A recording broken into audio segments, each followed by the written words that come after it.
So with the information I gave in the last video, I got 7 days to vacate my premises.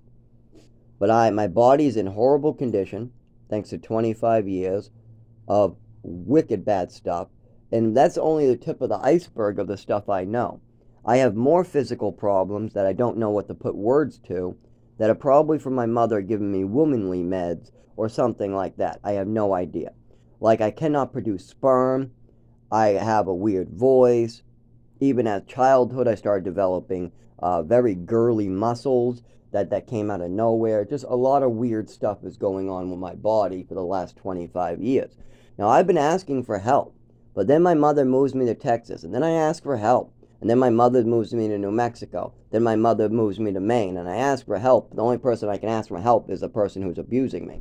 Then I go to Chelmsford, and then she decides she's going to go to the doctors I'm asking for help with and get massive amounts of pharmaceuticals based upon fantasies. Yes, my mother used to come up and take my swimming medals, stuff like that, bring it to the doctors, and then make up fantasies. And then the doctors would give her prescriptions to give to me. And then my mother would improperly give me those prescriptions, making me look all fucked up. And then the schools and the hospitals would know, why does he look all fucked up? Also, my mother's not telling them about the overdose at age 7. Nobody knows I have a neurological disorder. So my speech is changing at times. I'm falling down. They tell me to do something and my body's not working properly. I try to press a button and I twitch. This random stuff through my entire life. When there are symptoms that could have been shared with the doctor to help me, like with this neurological disorder, whenever I was talking about the neurological disorder, my mother went straight to making up a false fantasy to cover her own ass. I'll give you an example. My mother called me and my father called me into the living room because I kept on getting scabs on my shin, scabs on my elbow, scabs everywhere. Now, that was from me falling down, bumping into stuff, mostly during winter, but it happens a little bit during fall and spring. It just, whenever there's a cold breeze, or sometimes if there's just like stress in my body, like an infection or something. So it really depends on the circumstances.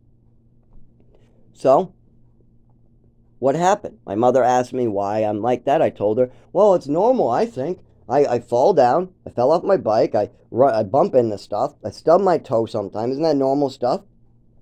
But instead of having a conversation with my mother and father saying, no, it seems like you have scabs a lot of the time. It seems like you're falling and bumping into stuff a lot of the time. Instead of helping me through that and having the doctors help me through that, my mother jumped out there and said, I used to be a nurse, so I'm a doctor, and I know best. It's self-harming. Yeah, he's suicidal. He's doing it on purpose, and he's suicidal. I did not bump into my bed frame on purpose. I did not bump into the table on purpose. My wrist did not whack the fucking doorknob on purpose. The only person doing something on purpose is you, Mom. You're making up stories on purpose so nobody finds out what the fuck you did. Well, guess what? You admitted to it. There's times that you spoke about it. It's very clear she was crazy. She even died of liver failure because she was popping pills and drinking booze. It was very clear. And if you don't believe me, well, people die of liver failure from other stuff. Okay, do people who die of liver failure usually go home for less than 20 hours and spend that time drinking and blow past their family? Do they tell the doctors, I want to see my family, I want to see my son Zach, I want to see the family, I want to see my family, please let me go home where the liquor cabinet is because I just want to see my family? And then the doctors say, okay, you can see your family for 1 day. And then the mother comes in, blows past the family, doesn't even give a hug, look, or even talk to the family, goes straight for the liquor cabinet, just opens the front door of the house right from the garage, walks straight to the liquor cabinet, grabs the bottle of liquor, goes straight down, pours her liquor, sits down, starts drinking. If somebody is asking to go home and making excuses to the doctor, and then they go drinking, that's what it really was. Whenever somebody that drinks a lot or takes pills a lot ends up in 30 days in the hospital, they always want to leave to go have a drink. It's part of the addiction. It's part of the back of your brain. And all addicts will come up with excuses to go get to their bottle of booze. So my mother used me, her son, as an excuse. At no time did she ever say goodbye or spend any time with me. Instead, she's saying, I want to spend time with the family. And then she goes to her liquor cabinet because her liquor cabinet was her family. So, with all that type of stuff going on, my father can't honestly tell me that my mother was an alcoholic. He can try to pull that shit on other people, but I would know he's not an honest man if he tried to tell me that, because I was there. Same thing if he tries to tell me my mom did not admit to giving me extra medication. Not only was I there, my sister was there, my brother was there, many times before people were there. Even my nephew was there when she did it. So there's lots of people there for this. But now, I'm age 31. I have to move out in 7 days. My body is falling apart. I've been going to the doctors for years, but the doctors need my father to work with me on this to speed up the process. Or I would have to stay in this apartment for another 7 years or so, and then I could move out. But see, I'm already being forced off the grid again because I'm out of work. That's it. I have a job, but I'm on medical leave. And I walked into my job. My job said, I see your disability. You need to go to the doctors before returning to work. So I go to the doctors. The doctor said, we're going to need many, many, many years of documentation to give you a diagnosis, unless you have any family members who are willing to work with you and have these conversations with us. So my doctor tells me, call my father, work with Social Security, pass records, and bring it to him. And that could speed up the process, and I won't have to stay here for 7 years in one apartment. Plus, if I don't stay for 7 years in one apartment additionally and in one place, then I have to restart all from the beginning again. It's like seeing a fresh doctor again that has nothing. I have to go someplace else and see a fresh doctor. Why? I don't drive. If I went to Boston, let's say to live, yeah, I could drive up here to go to see my doctor for a little bit, but I don't drive. I have $0. I can't even get my Marilex anymore.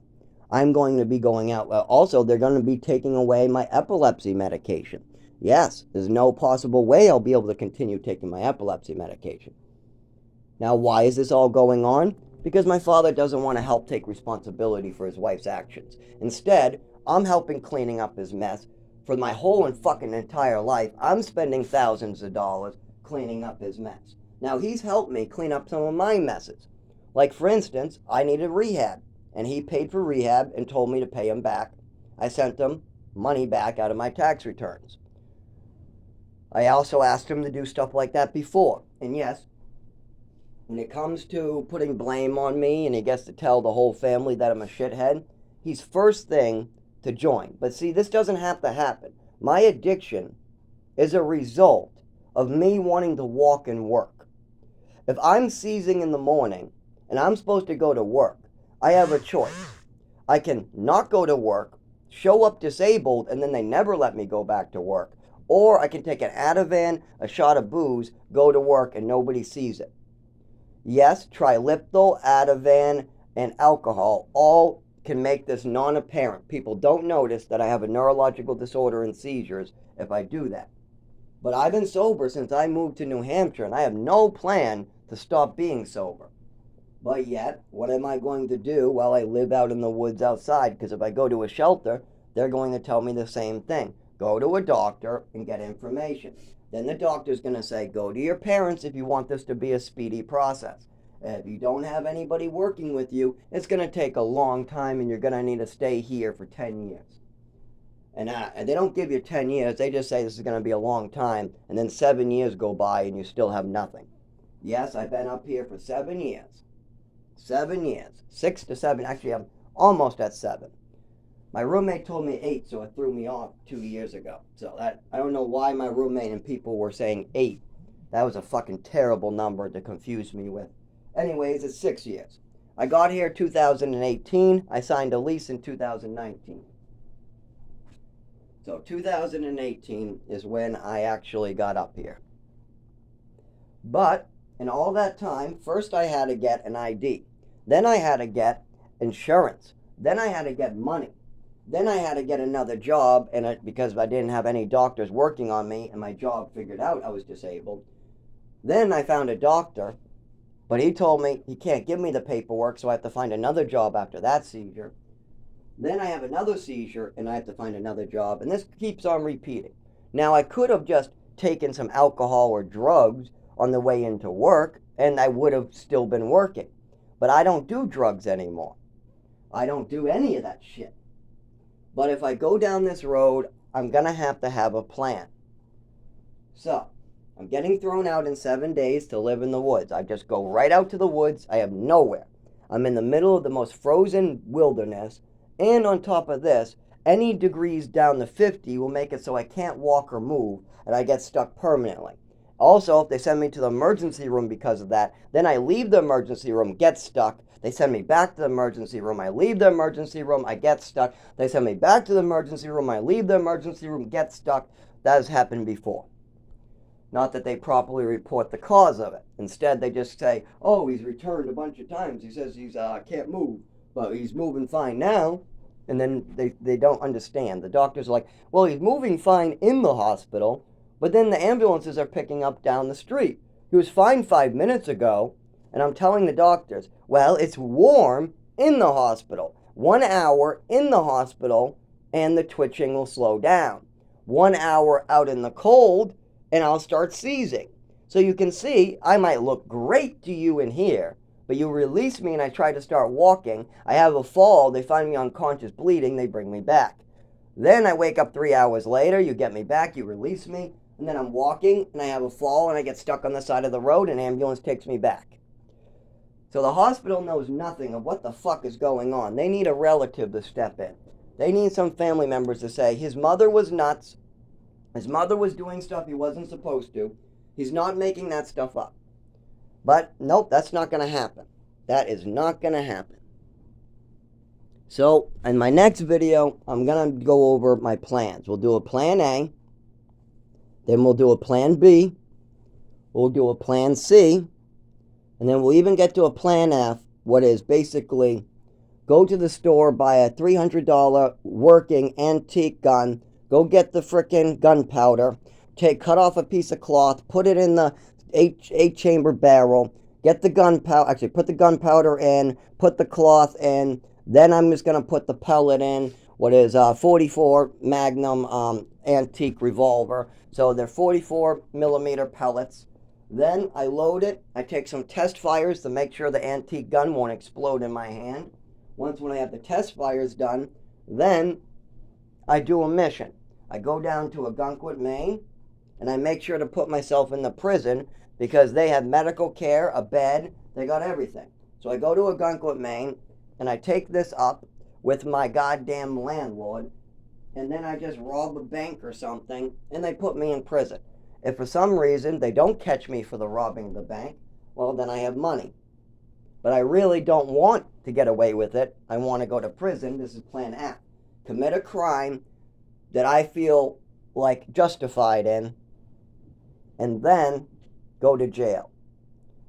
Like, for instance, beating this landlord, breaking his leg so he couldn't walk for a year. I would find that justified, seeing as the landlord has crippled the people next door. He's also killed the elderly man that went on an oxygen tank.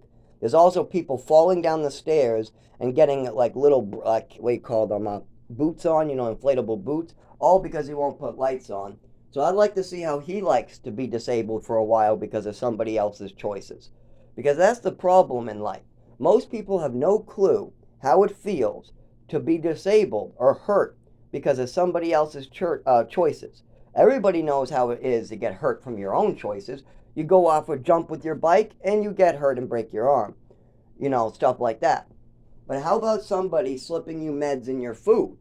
How about somebody who's profiting off of you and is trying to up and get mansions, and that's why people are getting sick? The person wants to buy a third car for his son, so that's why they are getting sick. Do those people know how it feels to make somebody else sick? Because I'll tell you what, I don't think my father has any clue what it feels to be me and have a mother poison you repeatedly. And I felt the pain then, not just now. Oh yeah, you think I wasn't sick and in pain when my mother gave me a full bottle of Epicac? Oh yeah, my stomach was on fire and my stomach bothered me for 2 days.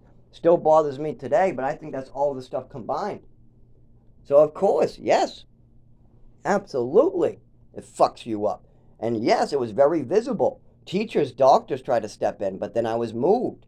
Did I make you guys move me around the country? No, but that will always work. If you robbed a bank and you moved that much, they wouldn't even catch you. You kidding me? My dad thinks that, oh, well, wouldn't the doctor say anything? No! You moved more than a bank robber.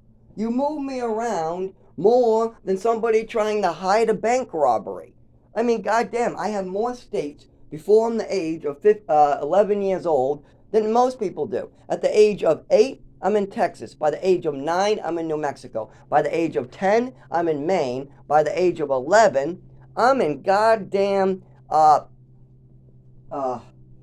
Chelmsford. But at the age of 13, 14, I'm in Haverhill. And this is by myself with no supervision, no parents, nobody reporting anything.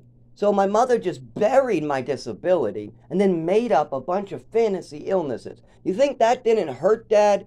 Do you think that, would you like it if somebody came into your house and drugged you and then you felt in pain or sick every day of your life because of what that person did? Would you feel okay with me taking a bullet and putting it through your kneecap, you living through that, and then every single day for the rest of your life, your kneecap hurts? No, of course you wouldn't be okay. You would want to kill the motherfucker. Well, I'm not like that. I'm trying to do this the right way. I've spent 25 years, Dad, bringing this up to you.